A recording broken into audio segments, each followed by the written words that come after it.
everybody. Welcome to another episode of Director's Commentary on Wolfpack Hustle. I'll keep this short. It's really good to see you. I'm so glad you are watching these, and I hope you're enjoying them.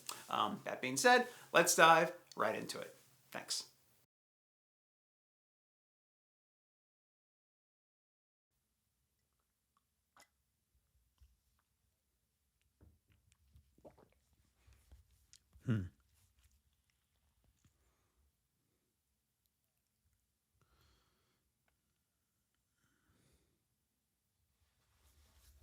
So this another editing exercise on my part. Like I mentioned the last time, I try to do something when I can to just work out some different creative muscles. And so I thought this was kind of a cool concept to work with where Coach Keats is answering these questions it sounds like rapid fire, like he's overlaying his own thoughts, cutting that together with the end of the big game over Duke. I thought it was kind of cool just to give off a different vibe to start the show, something we haven't done before, because we need to keep things interesting. And there was a little bit of tease of some Sigur Rós music there. And now we're back into your regularly scheduled program, pretty much. Sometimes you have to look at a scenario that you've edited before 1,000 times from a new angle. Because you can get kind of tired of doing the same thing every time. And I think it's important to try and do something different. Not every time if it's not called for it, but if you can tell the same story in a different way and you have the opportunity to do so, why not take it? Because as I mentioned before, you don't know what works and what doesn't work until you try something new, and you might as well just try it. And so I thought that little editing exercise was kind of cool, something different to start the show off with. Yeah, I don't know where that kind of inspiration came from or whatever, but I thought it was kind of cool. Excuse me. So again, we're reliving great fan shot. We're reliving the end of the Duke game because it was such a big win, and the team was on a bit of a losing skid. Why not kick off the energy of the show with that?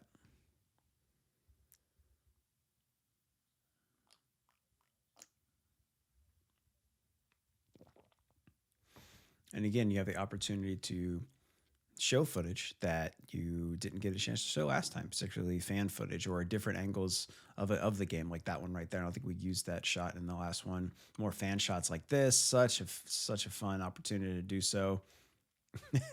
It's a great shot right there. Fans going nuts. Again, some of my favorite stuff to film. It's just people being happy and excited.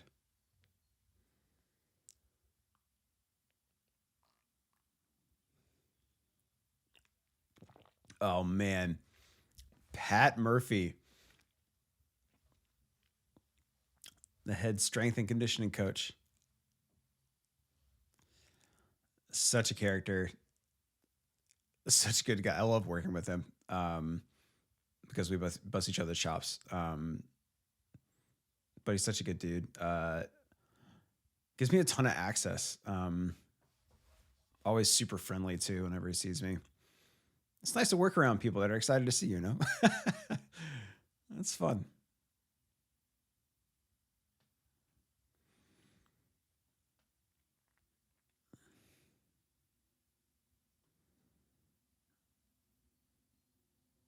So Murph, as we affectionately call him, he was a baseball player, and when he got into strength and conditioning, after playing, it's kind of cool always to see people's journeys. shooting workout footage can be kind of fun. But the totally different atmospheres between filming maybe a football workout and a basketball workout, because they are two completely different sports when it comes to muscle groups and body movements.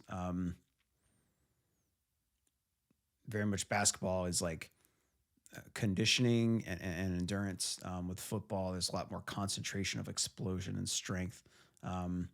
Not that those two descriptors are exclusive to those sports, but it's just different. It's just different muscle group, different types of bodies. And also, like during a season, players lift less than they do in the off season because they're already getting a ton of exercise with practice and with games. And you don't want to wear them out too much, you know?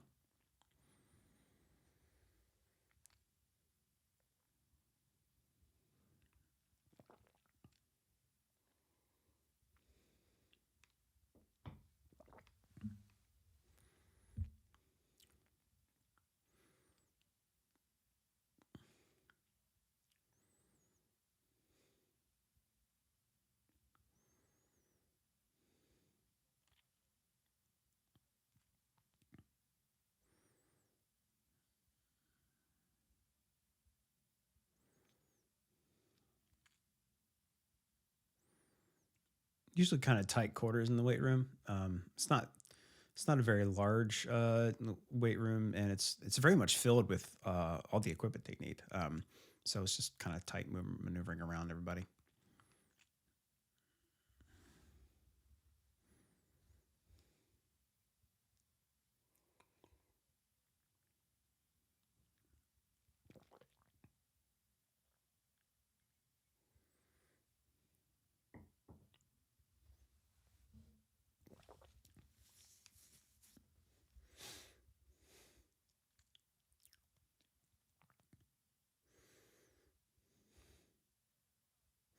I like that. How comfortable are you being uncomfortable? I think that's a cool mentality to have. Kind of like embracing adversity and all that too.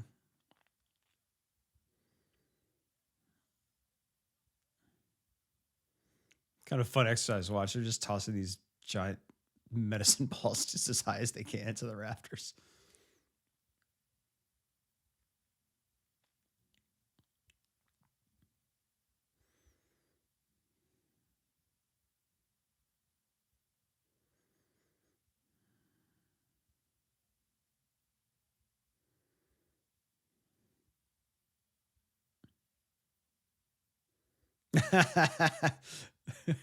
How many points is that? And what a great transition into getting an interview with Malik himself. Just like I drew it up, right?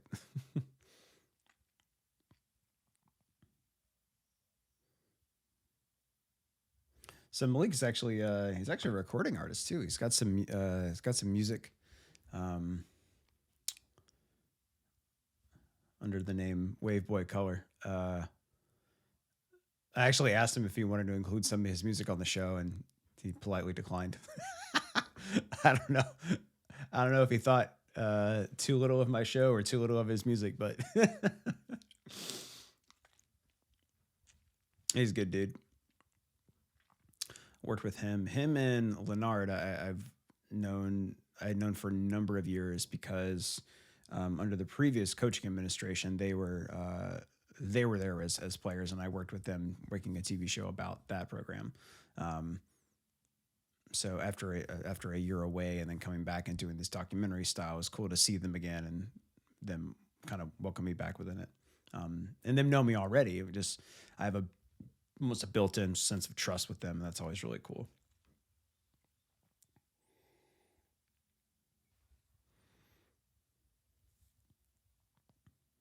So this room that we're filming in, right there is had a few different names. It used to be the family room, there was kind of like a couch there and a TV with like a video game console for families and players to visit whenever, or hang out whenever they were to visit as a part of a recruiting trip. Later, it got turned into kind of a computer lab for students to get work done. So it's had fluctuated a couple of times, but we always use it as our interview room, basically, because it's always the room that is regularly available and clean without a lot of stuff in there, so we can bring our lights in and set everything up the way we need it to. Um, visually, it's not as interesting. Visually, it's not as interesting as some other places, but it's the place that's always available to us. And when you're working on a show like this, where the turnaround time is so quick, like you kind of the things that you can, if you can rely on consistency as much as you can, that's gonna be beneficial to you.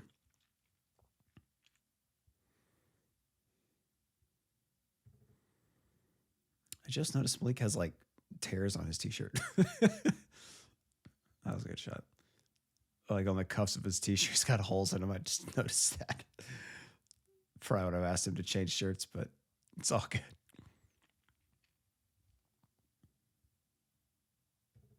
I feel like I could have done a little bit more with the music here. Like it's kind of too subtle. It almost sounds like there's something, it's just like barely there. Um, so yeah, I would definitely redo that if I could. I can't thank y'all enough for checking out this episode of Director's Commentary. If you are enjoying what you are watching and you want to help support some of the stuff that I'm making, I would deeply, deeply be humbled if you considered becoming a patron. You can check out the Patreon link in the description below. Becoming a patron comes with all kinds of cool perks, and it helps me make more stuff, both in quality and in quantity, and it really would just mean the world to me. Okay. Please resume watching.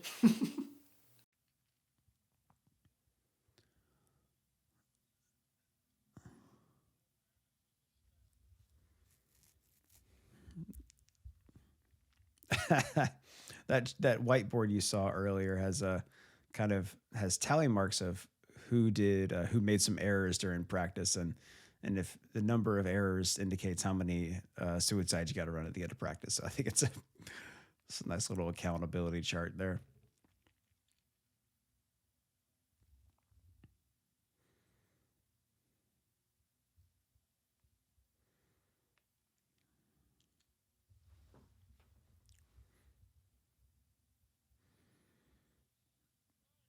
Some of the cleanest lighting I've ever gotten is in Coach Keats's office.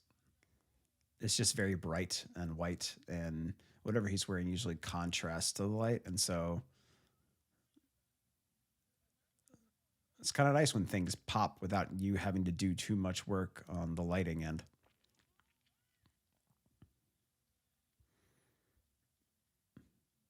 So here we got some more mic. Like I've said many times before, a mic'd up segment can be your best friend. It can account for so much runtime of your entire show. It can really help you out when you're in a bind if you're short on something. In certain instances, it can, feel like a little too much, but that access stuff is stuff that people are very interested in. More so sometimes than people sitting down talking in an interview.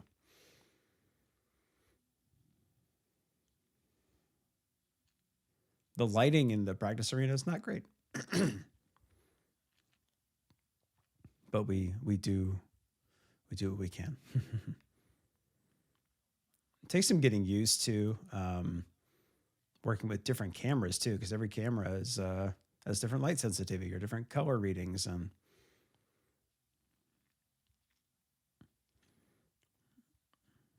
so we got another game going on here. That was a nice shot. I don't know if I did that or not, but I liked it.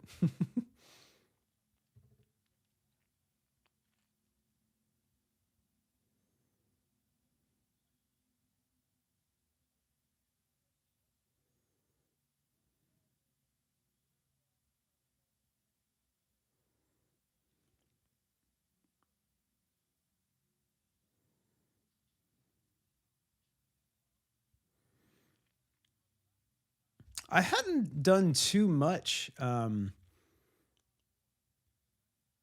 too many speed ramps when it comes to editing highlights like this until maybe like I started early in the season, maybe. But I'm noticing that I'm doing it a little bit in this edit. I'm not sure why I did it, but there are certain times where if I'm editing the same thing week after week after week, I sometimes lose track of what I regularly do, especially if it's something new I'm trying to introduce within the program. So if I start off making a show and I've integrated something new I've never done before, sometimes by the fourth or fifth episode of it, I'll forget that I've done it. And then I'll just stop using it. And I'll remember that I should be doing that and then reintegrate it. And then it stands out because I hadn't done it in a while. And that can be frustrating, especially for me, because I'm someone who like, I just hate when I forget stuff. So the most I can do, to try and remember stuff, to try and keep things consistent, I'll try my best, but nobody's perfect. Yeah.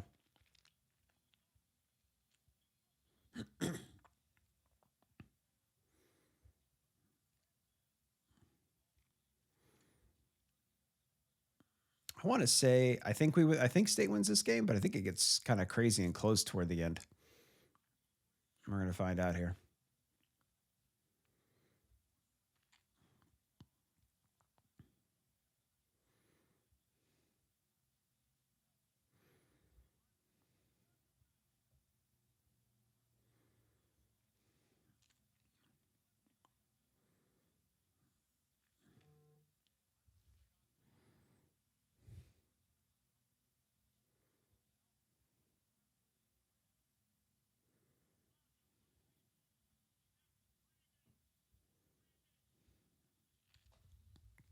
I love that insight like that. Like the scouting report stuff, like fans of like the game, they might not think that that would be interesting, but when you're hearing about how a scouting report is or is not going well, that's always interesting. You're like, oh wow, I didn't realize. It's just kind of like you learn something new every day kind of thing. By the way, I love a wide shot.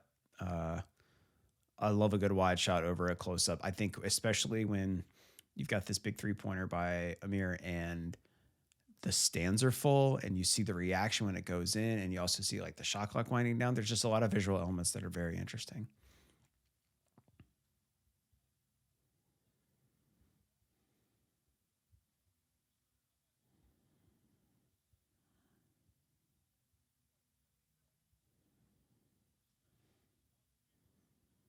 So this is me mixing up my position in the locker room, because normally I'm kind of off to the side, and now I'm kind of in the back. And I realized that I was like, oh, let me try back here. Oh, I like this part. If I am I out of the way of everybody that can see?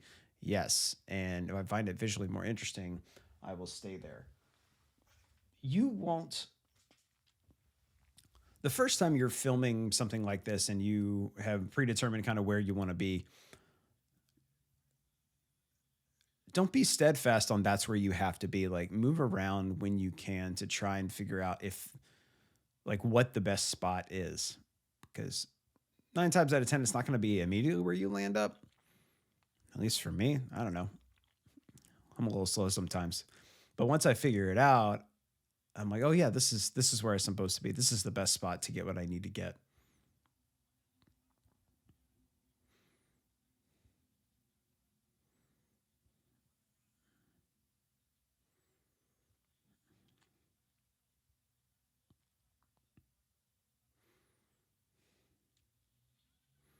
Something I wish I did a little better was during those gaps where there isn't announcer audio, and I kind of raised the music a little bit to make up for that difference. I really wish I was more consistent in just having ambient audio underneath it, like just audio straight off the front of my camera of just general crowd noise. I think that would be a good auditory through line, I guess, if that's for lack of a better phrase, to keep things consistent as far as what you're listening to, because you can hear when things aren't there as a viewer, as a listener.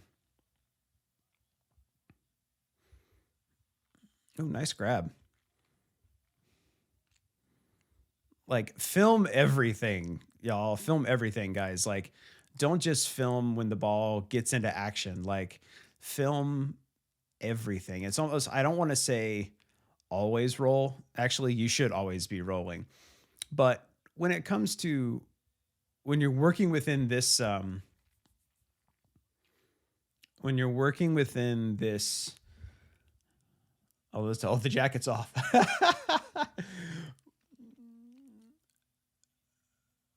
When you're working within a smaller budget production where you kind of have to be conscious of how much media you are creating by filming, you kind of sometimes have to pick and choose what you film and what you don't film.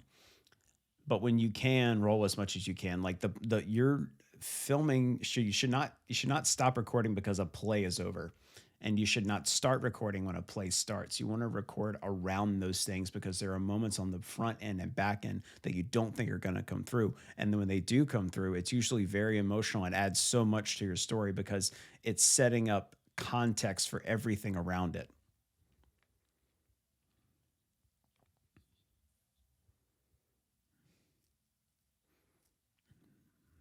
There's another camera over there.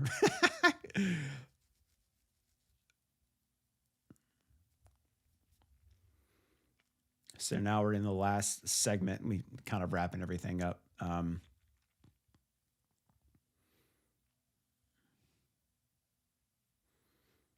I do think this was kind of appropriate because Murph is talking about basically he's talking about conditioning and not getting worn out. And I think for a game against Clemson, the way that ended, that was almost like perfect to see which team can collectively keep their stuff together, both mentally and physically. I think it worked really well at the end of this.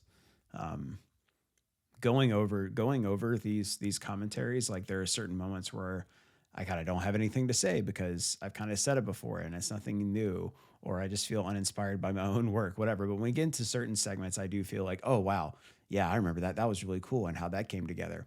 And you should feel like that with your work. Like not everything is going to be a hit and not everything is going to be a miss. You're going to have both. So just go along for the ride and appreciate what you can do.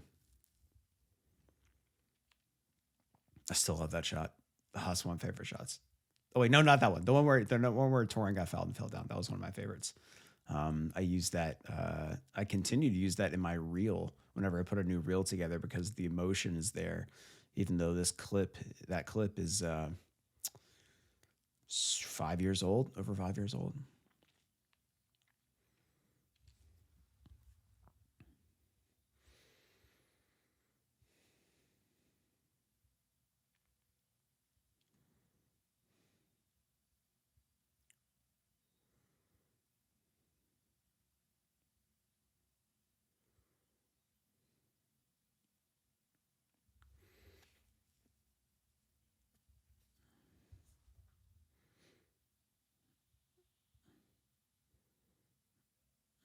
I love when a ref is in the way of the shot.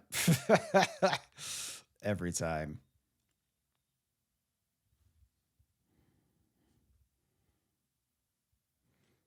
Another good angle at the end there. I love when we have so many angles of things. It's just so refreshing. Thank y'all so much for watching today. If you have any comments or questions about what you saw, please feel free to leave them in the comments section and I'll get back to you as soon as I can. If you enjoy these videos and you want to stay up to date on other directors' commentaries or other videos I do put out, go ahead and hit subscribe as well as ringing the bell so you get a notification every time I do make something new. And if you want to further support the stuff that I'm making, I would be so humbled if you considered becoming a patron. Becoming a patron comes with all kinds of cool perks, even outside of director's commentaries. Yeah, but that's about it. Thank you again so much for watching, and I'll see you next time.